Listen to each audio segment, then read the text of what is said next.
sinabi niya sa akin si Rapi na ako talaga yung tatay ng anak niya. Dahil sa ilong. Opo, yun ang pagkasabi niya. Sir, sandali lang, sir, ha? Sandali lang, sir. Itong ilong ng bata, sir, matangos, eh. Oo nga po, eh.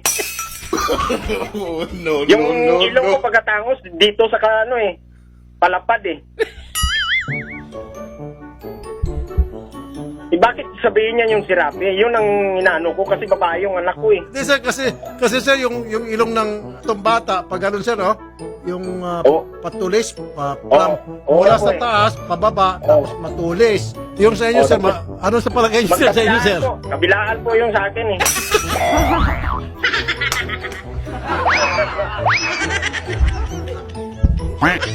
Saka, sir, yung, kasi kuminsan titima sa bibig. Yung bibig po ng bata, maliit.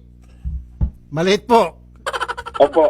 Sa inyo po, ano sa tingin nyo? Yung sa bata, maliit. Kutsara lang yung ginagamit. Yung sa akin, ipala.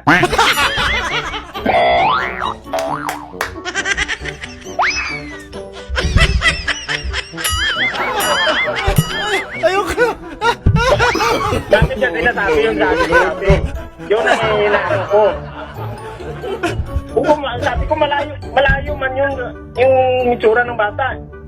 Sa'yo talaga, yun ang sabi niya si Rapi, ha? Okay.